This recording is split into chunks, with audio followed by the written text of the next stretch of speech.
agaasimaha guud ee wasaaradda arrimaha gudaha Soomaaliland Cilmi Cabdiraxmaan Cashuur ayaa maanta wareysi gaar ah oo dhinacyo badan taabanaya siiyay TV-ga caalamiga ah ee SBS TV.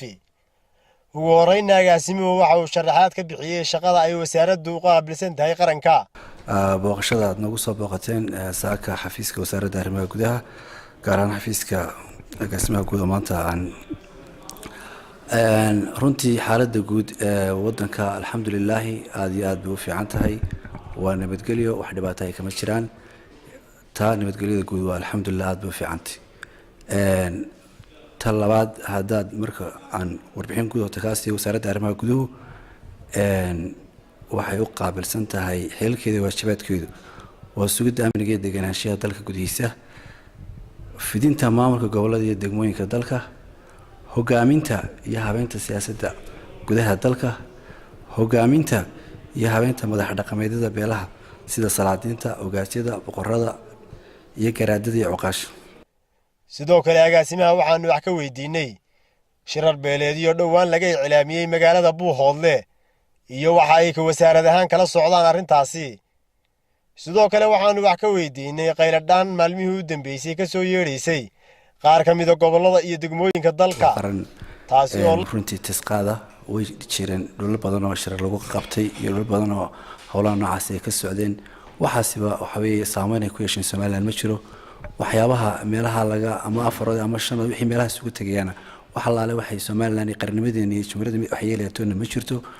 dhammaan xuduudaheena iyo wadankeena amaankiisu waa sugan yahay wax dhibaato ah kama jiraan. xidhiidha qaar ka mid ah mas'uuliyiinta gobolada iyo degmooyinkaasi oo farabaas ku haya dhulkii danta guud arrintani oo ku soo beegmaysa waqti hanti dhowrka guud ee qaranka Soomaaliland oo dhawaan soo saaray amaawiir la xidhiidha isla markaana uu ku hakinayo iibka hantida qaranka ee maguurtada iyo tan guurtada iyo waxa ay kala socdaan ka wasaarad ahaan arrintaasi waxaan ugu jawaabay sida tan xaqiiqo jirta oo dhab ah muuqata marka waxa weeye in anaga dadka sheegsana nalama wasaaradna lama soo xiriirin inta nognay anagu hanti la lumiyay oo la qaatay oo imka qaranka maqan waxa weeye nama jirto. ugu dambeyntii agaasimaha maxaad ugu baaqaysaa bulshooyinka reer Soomaaliland ee guud ahaan bariga Soomaaliland halkan ka daawanaysa? anu waxaan leeyahay marka koobaad bulshada Soomaaliland meel kasta ay joogto waa inay hota ilaaliyaan mar kasta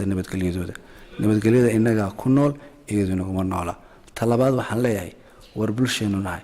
qof walba waxaad sheegaysaa in xaqiiq noqdaan yaani ka noqonin wala laha iyo wala igu yiri iyo saneed taasi waxa weeye qarankana ma anfacayso ummadana ma anfacayso bulshadana ma anfacayso wax walba wayna ku dhisnaadaan xaqiiqa wax walba wayna ku dhisnaadaan dadka xitaa waxyaabaha toosinta u baahan waa inay xitaa ku dhisnaadaan wax jira oo muuqda oo qofkii jira laakiin waynaan ku dhisnaanin cid ku xumay ama cid maxay wax ku yeelay taas baan anigu waxaan leeyahay ka foojignaada ka digtoonaada midan wax ku noqonayna maaha mid qaranku wax ku noqonayna maaha mid qof kale wax uu ku noqonayo waxa weeye deesiga laftiisu sharaftiisa wax u dhimaysa marka waxaan leeyahay qof kasta oo Soomaaliland oo muwaadina wadanka xaq baad ku leedahay waa dalkaagii dadkan waa dadkaagii wixii khaldan hala sheego malihin waa in la sheego wixii khaldan waa in la sheego waxa weeye wixii waa ku toosiyeen laakiin waxaan jirin la sheegin aanu tan bulshada kula dardaarmayna waa taas waxa weeye waan wada ilaashanayna nabadgelyada iyo ammaankeena saasan bulshada